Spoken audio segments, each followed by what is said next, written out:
Hello and good morning, everybody. Welcome to this Concise Webinar. This one, how to better manage stock for your Shopify store. And not just Shopify stores, but with a particular focus on Shopify stores. This is about e-commerce. This is about stock. This is about stock management. And if you're trying to run a business online, stock management is pretty important. I'd like to introduce you to my fellow presenters, Brad Saw. Brad is our guest presenter, and of course, Gareth Lane. Brad, say hello. Hi everyone, how are you? Very good, very good. Gareth. This is the Gareth voice. This looks like I've been demoted to third place this week. Third place. Well, normally you're equal first, but now you're kind of equal second. You're equal second. Brad is actually first. Okay. So for the people who haven't been to, sorry, what was that, Gareth? I was going to say I'll try and add some smart so I get back on the podium. Okay, do that. For people who haven't been to one of our Concise webinars before, this is how we run them. We try to keep them 100% educational. This is not about sales pitches. This is about information you can use, and hopefully information that is helpful and straight to the point. We call them concise webinars. These are being recorded and will be available on the Concise website and also on our YouTube channel. And so Brad Saw, I'll just go back to Brad. Just so you know who Brad is, because you probably know who Richard, that's me, and Gareth are. But Brad is a supply chain specialist. He is based in Brisbane, and he's got heaps of experience. Did a lot of time in the military, he can tell his own story, but where he learnt the keys to logistics, as I understand it. And he's since worked in a diverse range of businesses, including a lot of e-commerce stores. And we've done some good work with Brad. Brad's helped us with a number of client jobs to really where the stock control has been something, and stock management, the whole logistics, making sure that everything works smoothly. And so it's been really helpful working with Brad, and we're very pleased to be able to introduce him and pick his brains in this particular webinar. So Brad, with all of that, I'm going to hand over to you, and you've got the talking stick. Go for it. Thanks, Richard. Thanks for that wonderful introduction. There is a lot of information in this presentation today, so I'm going to get straight into it. You can see there from the first slide, this one is designed to give you some context for the remainder of the presentation. So when you're looking at this slide, and what is supply chain logistics, think of the entire supply chain, right back to the manufacturer, where you source and procure from your supplier, to receiving, to put away, to pick, to pack, and to shipping it out to your customer. I know that's a very broad spectrum of the supply chain, but that's the supply chain. And I like to think of it and give it a definition of the art of achieving the 5 rights. And that is to get the right product with the right quality, in the right quantity, at the right time, to the right place. Now, I have deliberately chosen that picture for a reason, because all it takes is one link of that chain, or one of those rights you don't deliver, you're not delivering that service or that product to your customer. And so your business will start to slide and show cracks in it from a supply chain perspective. And I have been into some businesses over the years that there's not just one link that's broken, there's multiple links broken. But the 5 rights, if you can get that right across your supply chain, then you're in business. And so really the next question is how do we get those rights all in line for an e-commerce environment? I like to start at ground zero. And ground zero, whenever I'm particularly working in an e-commerce environment, is product master data and cataloging. Now, a very special note here and a tip is I bring those two together, because if you catalog, and I've seen some businesses very technical products, they'll get carried away with the technical side of cataloging, but forget about setting it up so that it meets and joins with your e-commerce business. So you've got to get the product master data and cataloging connected. What is product master data? It is the collection, organisation and maintenance of multiple pieces of data. Now, I'll just once again give a tip there. Maintenance is required on product data. It's not a case of load and forget. The most simplest thing, your supplier can change their cost price. that will need updating in your product data. There may be the old thing where the manufacturer decides they'll do that classic trick where they go, that used to be in a 1 litre bottle and sells for $5 to you. It's now in a 750 ml bottle and still sells for $5. So you need to adjust the packaging size and the measurements and the quantities and the weights. So product master data, very, very important. But cataloguing that links with it, in my opinion, is equally important for an e-commerce environment. Why? Because it's supporting the sales process, and it needs to be consistent through the business, from the e-commerce front end right through to the back end procurement and warehousing process. What I mean by that is if you go to your home page and you look at the top where your menu is, you should have categories and cataloguing matching your menu items from your top menu in your e-commerce homepage. And that way your back-end procurement makes a lot more sense, and you can even lay your warehouse potentially out to make sense with your e-commerce site as well. So where do I start and what do I need to be aware of? Because product master data is quite a big area.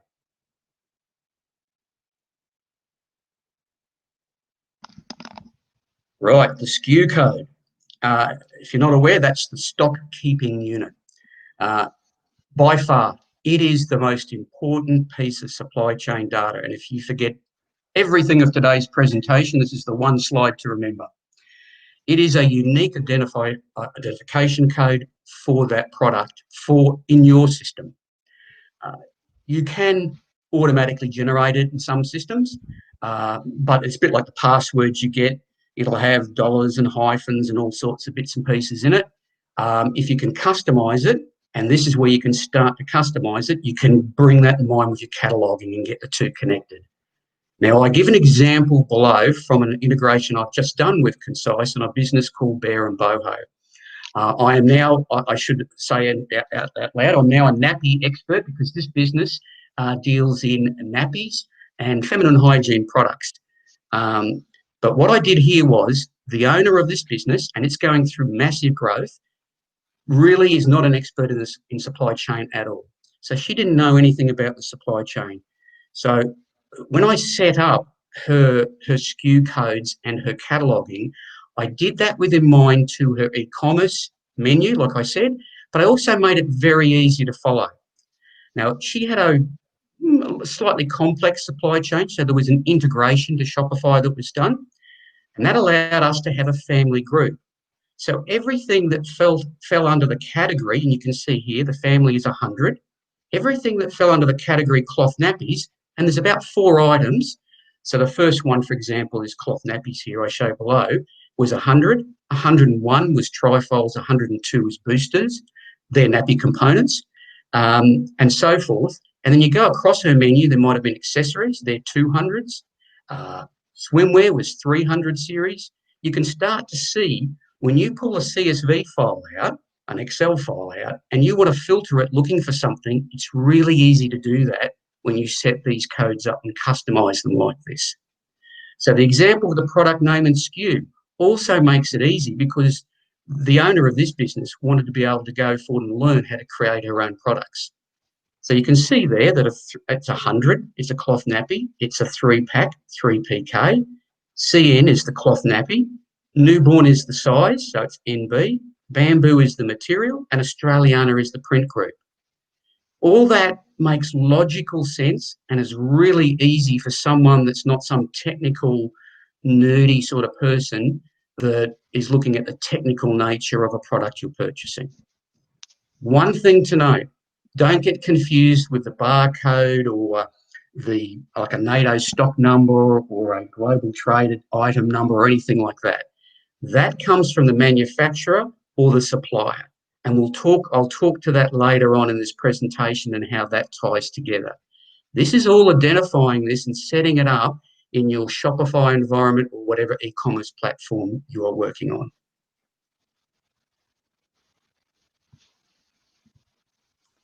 Product type.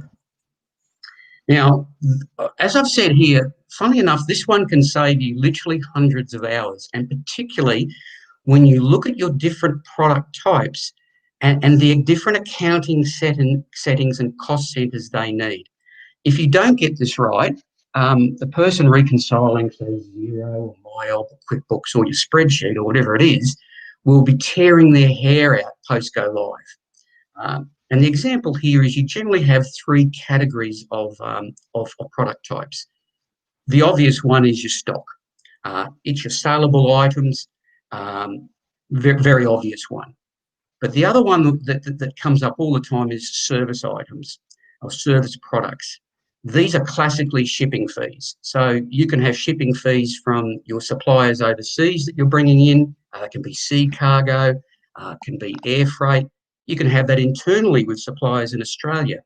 But your accounting codes and how you set them up is, for example, whether you're collecting GST on an international shipping fee, or you're selling that product to an international customer. So if you set that up right and you map your product types right, you're going to save yourself a lot of pain and a lot of inefficiencies and a lot of extra costs go live. The other one that some businesses do require, and once again, apps and integrations can help in Shopify here, and that's your non-inventory items. And I always talk here about packaging items like cartons and postal satchels. When I was in the business, the Bear and Boho business, which is the nappy business, they have different postal satchels and boxes. And the pickers there were complaining they were always running out of stock. They never knew when they had to reorder the postal satchels. You can actually, in some systems, set that up so that you can put reorder points on that. When it hits a certain level, the system will send you an alert so you know to ring up Australia Post if that's the courier you're using, and you can go and reorder another 200 postal satchels. And let's face it, you're in the middle of packaging goods and all that, and you run out of your postal satchels that day, nothing's going anywhere until you get those postal satchels in. So, yeah, you might have heaps of products, but you run out of a simple non-inventory item, you have a problem. So if you get this set up right and do this groundwork right and the scoping right, it really makes life a lot easier and a lot more cost effective and efficient once you're running your business. Right, unit of measurement. I have put this one in because in some cases you may run a very simple supply chain that doesn't have the issue I'm about to talk about. But you may have a relatively complex product group and supply chain. If you do, this one may have affected you. And if it has, you'll probably sit there now and go, yep, know all about this and the issues it can cause. It does sound straightforward, but if this one gets confused between supplier and your business, it can cause a lot of additional cost and pain. What it comes down to is always understanding clearly what your unit of measurement is that you procure from your supplier compared to what you store, pack and ship to your customers. Now, they can sometimes be different, and I'll give you two examples below. There was a business I was in a few years ago, and I was in there working with them, and this accountant came in having heart palpitations, and they had just ordered $500,000 worth of this particular tape. Trust me, they didn't need $500,000 of it. And the reason they did that is because this tape came in 55 meters in a roll.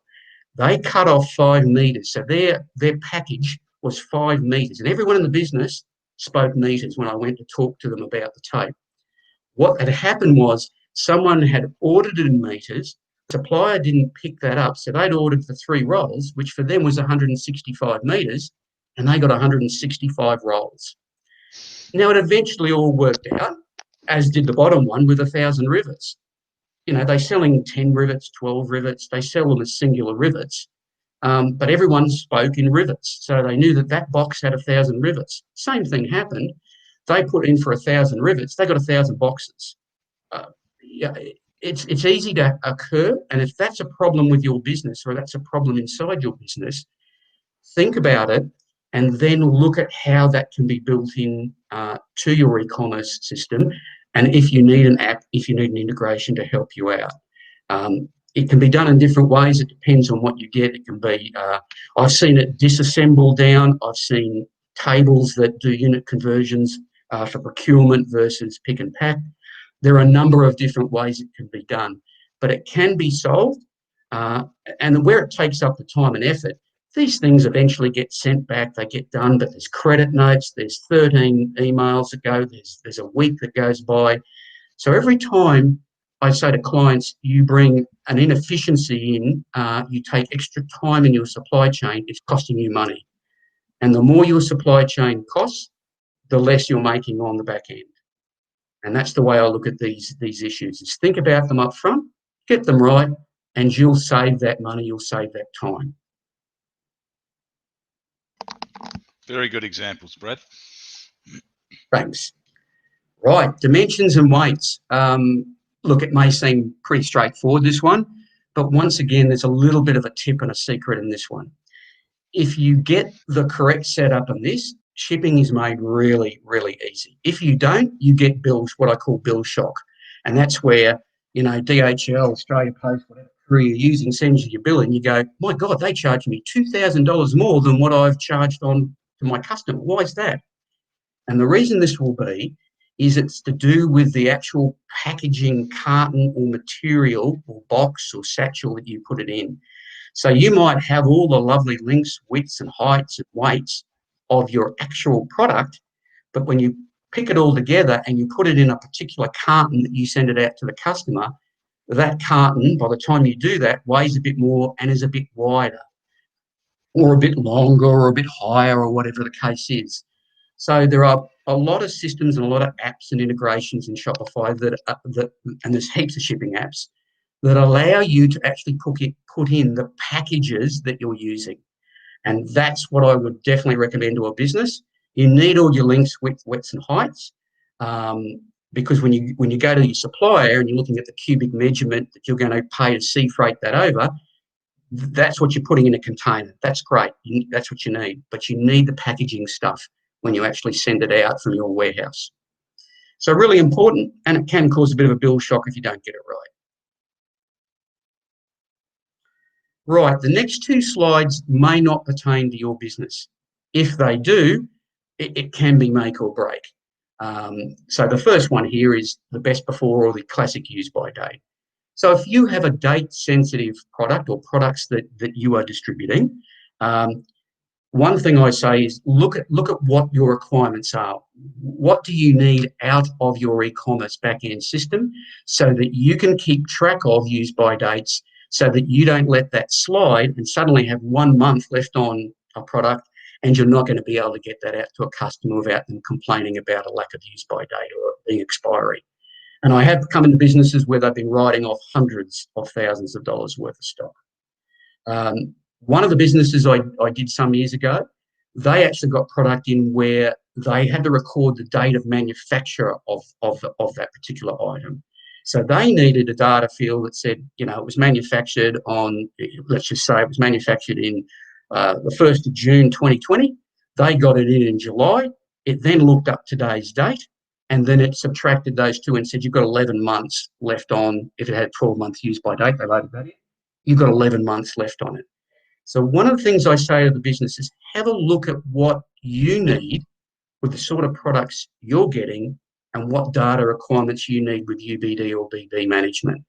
And once you get that right, you then know what you've got to set up in your back end to manage it and what reports you need to get out that will send you alerts to go, I need now to get that sold on my e-commerce side so that it's got 10, 11 months worth left on that use by date. Otherwise, I'm going to have customers complaining to me. So as I said, if you have this requirement, it's critical that you get it right, you get the data right. Same with dangerous goods. Once again, there's going to be people sitting there going, look, I sell clothing, I don't have a dangerous good site. Then you just go past this, that's fine. But I'm working now, and the example here at the bottom is a medium-sized business. They're a hair products business. They've just won a contract, and business does wholesale where they've doubled in size. Dangerous goods compliance now becomes an issue for their business, and it hadn't before. So they now need to obviously manage the class of dangerous goods in their e-commerce system, and they need to hold a material safety data sheet, an MSDS. So we're currently retrofitting that system, which is thousands of products. So you can imagine retrofitting it there's a lot of data we're having to check and load into the system. So another little tip there is always try to think in advance of into the future of the potential growth that your business may have. So when you're spending that money on your e-commerce site, build it for what it might be in 12 months' time, not what it is today. And that's a pretty valuable tip that I've seen a number of times. Pricing. Look, this may seem like the bleeding obvious, but once again, some businesses struggle with some things in here. Very important, obviously, part of the product data. It does need ongoing maintenance, and it can be more complicated. One of the businesses I was just in had multiple suppliers for the same products. And when you get that, there's more data to manage. So obviously you have your supplier cost. Everybody will nod their heads and go, yep, that widget cost me $3. That's the easy part. The example below was this business. It didn't handle the landed cost well.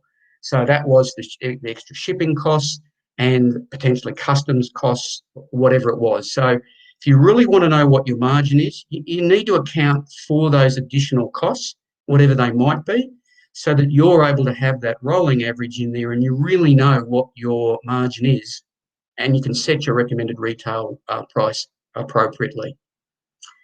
If you also are a wholesaler and you have stockists, you need to maintain and monitor and do that for your wholesale pricing as well. And obviously, I'll bring up here this discount rules. And there are apps everywhere in Shopify that can do that either internal to Shopify or with an app that will do all sorts of discount rules. But all this, depending on promotions you're running, depending on the supplier updates their costs every 12 months, the key to the success of this is mapping that out and then conducting the appropriate maintenance as required.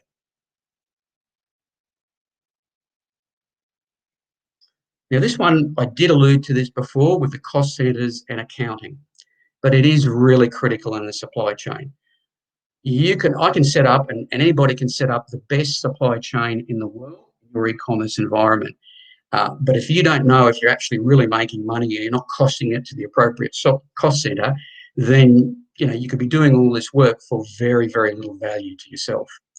So you've got things like inventory accounts, revenue accounts, purchase tax rules, sales tax rules. They all need to be appropriately set up, depending on whether you've got stockists and wholesalers, depending on whether you're selling to a customer base overseas and in Australia. Are we going to collect GST or do we not collect GST from them? So all this needs to be set up correctly. Otherwise, the person trying to figure out what the heck you're making and reporting to the tax office is going to be pulling their hair out.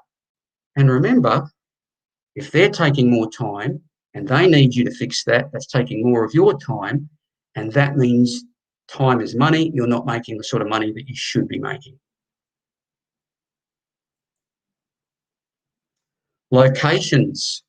To be or not to be is what I would probably say here. If you have a very simplistic product range, locations may not be a concern for you. The business below here, they were a relatively small startup business in a small warehouse facility. They had no bin locations. They had one picker at one stage who knew where everything was from memory. And I'm sure we've all heard that. We've all been there. The problem was they increased their SKU range. I think doubled it, if not tripled it. And what happens when you open yourself to the risk, as I say to a lot of businesses, you've got one picker that knows where everything is. What happens when the proverbial bus runs them over tomorrow? How do you train another picker up overnight just to pick up a pick list and go out in that warehouse and pick? The answer is you can't. So setting up locations is actually very easy. You'd be surprised how many businesses don't go down this path and don't do it. And then once they grow and they're in the future environment, now we're growing in the future, it becomes a real issue for a lot of e-commerce businesses. My best thing there, my best advice is keep it simple. The example I gave here is B2-10. go to aisle B, big sign on aisle B, it's on your pick list.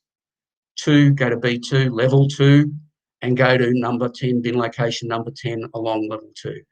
It doesn't need to be any more complex than that. And I would always advise not to. Always look at the specs of the system that you're using, the e-commerce system you're using. You may want it to be a bit more complex than that for whatever reason. And if so, just look at that it can actually hold all the characters and the numerals that you want. Some systems, have only 20 numerals you can put in there or whatever. But once again, I come back to keep it as simple as you can.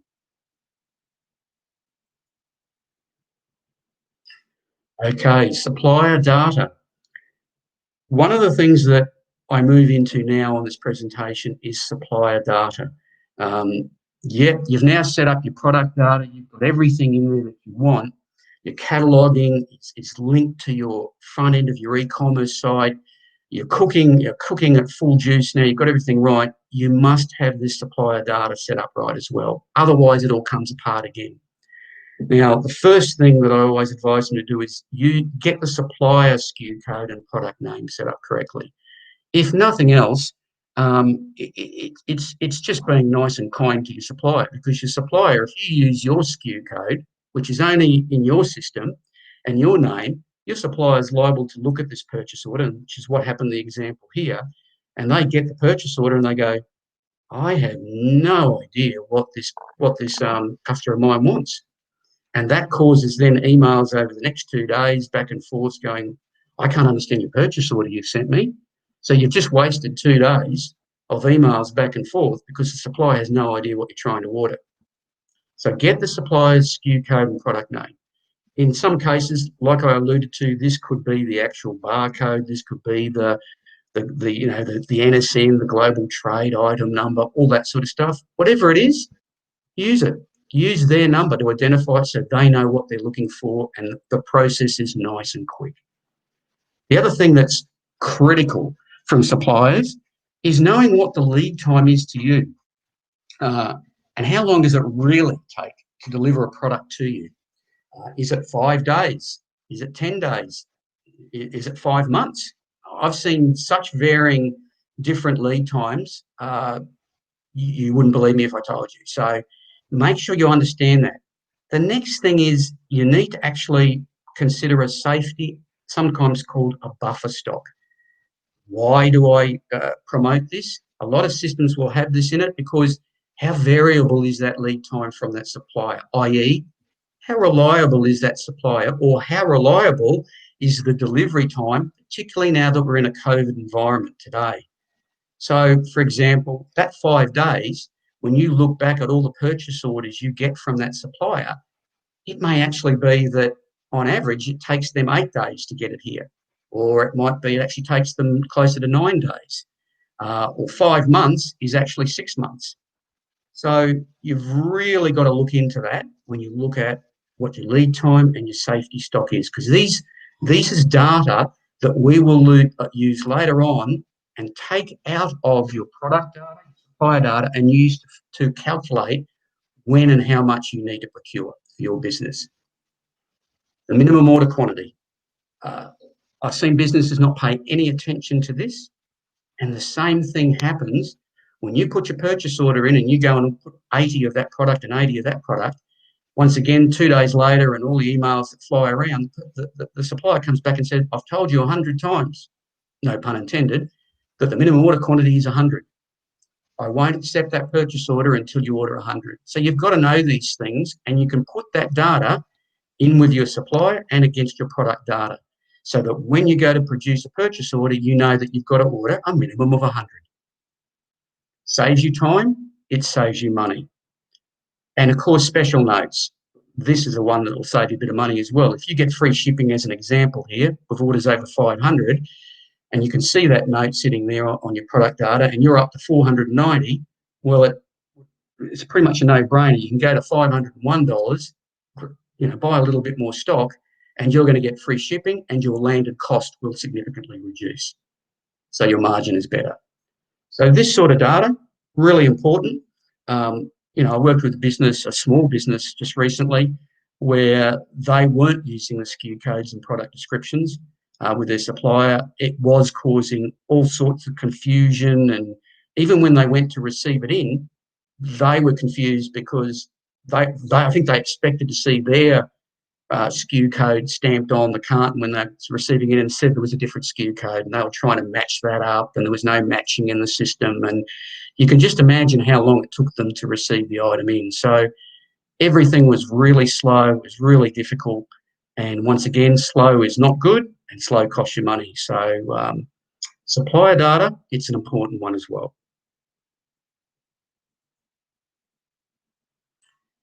Inventory settings. This is where we start to pull together all that product data, all that cataloging, all those supplier settings and data. We start pulling it to make some sense for you on how to procure. The first part is you've got to come up with policies and settings. You don't just jump into suddenly procurement and wave a magic wand and it all happens in your back end. First thing we do is I always talk about policy. How much inventory do you actually hold? Now, this is almost another presentation to itself, so I'll cover the basics here only. And that is things you've got to consider, things like what's that variability on your supplier's lead time? How long is it really taking them to get here? How much is your business actually growing month in, month out? If it's outstripping growth upon your forecast, if you are forecasting growth of 10% month on month in, you're getting 20%, then you're going to potentially run out of stock. So this is where how you set your policy, there's a whole bunch of variables you have to think of. And the two factors that we load against products are a reorder point, which is sometimes referred to as the minimum stock level in some systems, and the maximum stock level. And I'll give the example here. We had the nappy business, and it is the nappy business I'm talking about. Rapid growth. It's a long lead time from the overseas suppliers of 5 months. When we were taking into consideration the business growth, which was considerable, and there were shipping delays currently with COVID, we agreed to add a 1 month safety stock to calculate that reorder point. And we talked about safety stock in the previous one. So we agreed that we'd do 1 month safety stock to get to the reorder point and calculate that. And we will hold a further 2 months of stock on hand for the maximum stock level, because we were concerned about the growth of the business. It was growing so rapidly. That may not be the case, but I always tell businesses when you're talking about setting your inventory and your inventory policy, write down your assumptions, write what they were, and then a few months later, 5 or 6 months later, review them again. And when you review them, see if those assumptions still stand true and correct. You mightn't have grown to the assumptions you said. You might have outstripped it. Which then gives you a very clear view into why you're running out of stock still when you're doing all these good practices.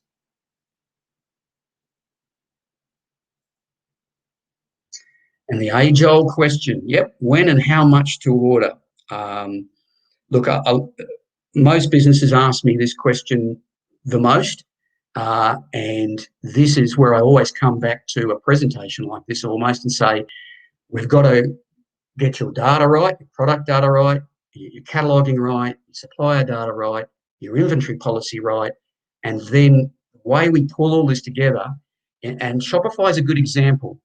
Even with the most basic plan in Shopify, there are different reports that you can run where you get pieces of product data out of a report, supplier data, and of course your sales data. The first place you start from is your historical sales data as well. You need that. Month on, month out. So for each product, how much am I selling? And then you can actually see historically, am I growing month on, month out with the sale of that product? Therefore, what do I need to order, and what do I need to set my reorder points at, my maximum stock levels? But that is only half the equation. The other half is forecasting assumptions, i.e. what future events are going to impact my sales volume. Do I have a big convention coming up in the next few months where I'm going to sell a whole bunch of products? Is Christmas coming, which it is, and is my industry segment that I'm selling into, do my sales double in Christmas? And a lot of businesses that I deal with in e-commerce, they do. So you've then got to pull that data out, and guess what we're using as a commonality here? The SKU code in your system, because everything in your system, the supplier data, the product data, your sales data, is all mapped together with a common SKU code. So we can look up out of multiple different reports in Shopify or any e-commerce platform and pull together and start calculating what you need to procure. And once you get this, and once you set it up, you can successfully, as you can see with the example here, run regular reporting that combines all the above data and makes you the ability to review inventory and make procurement decisions, remembering quick and easy. If it's quick and easy and accurate, you're saving yourself money. So hopefully that you can see how it all starts to pull together.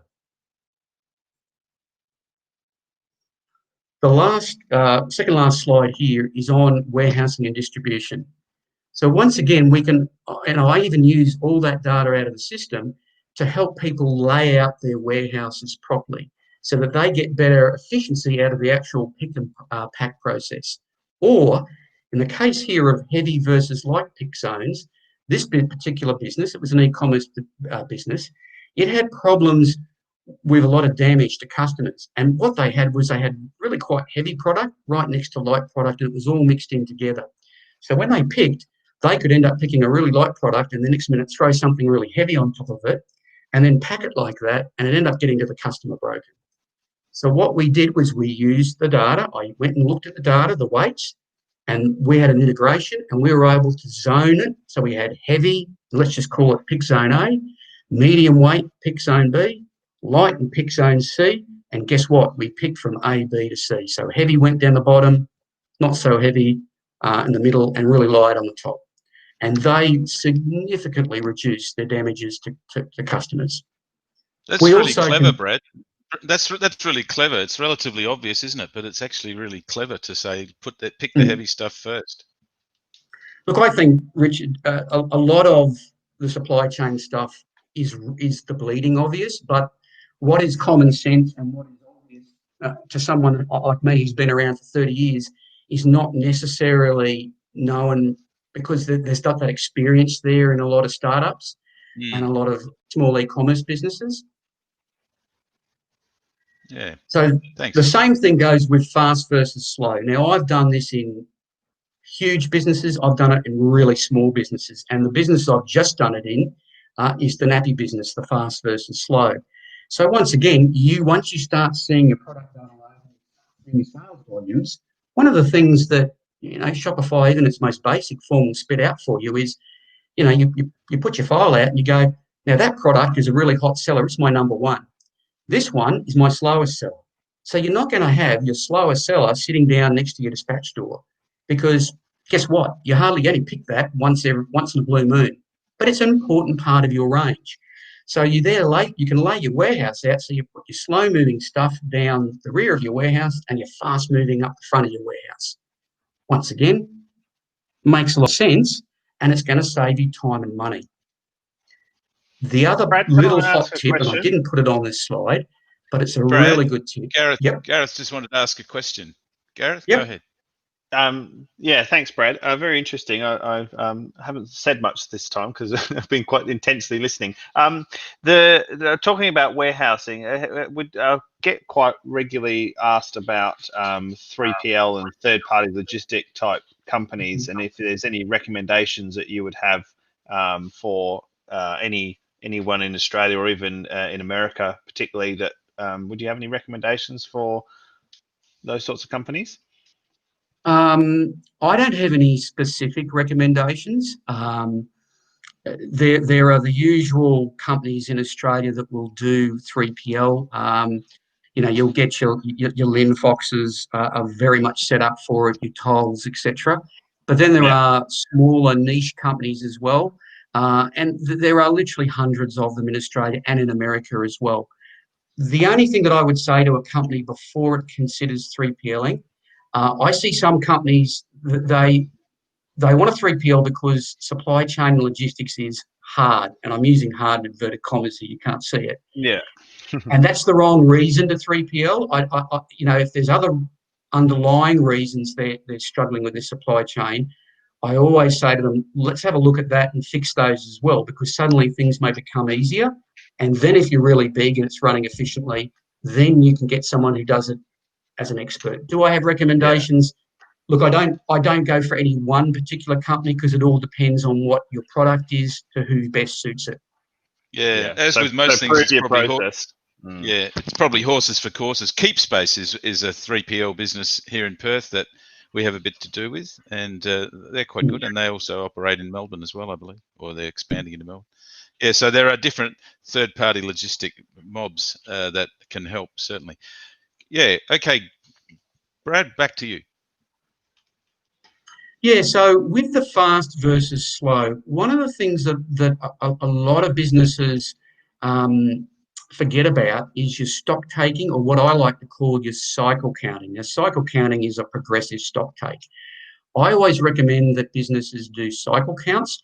And if you've laid your warehouse out with fast to slow, what you do is you can set some of these systems up in your e-commerce environment to actually count the fast-moving product more often and the slow-moving product less often.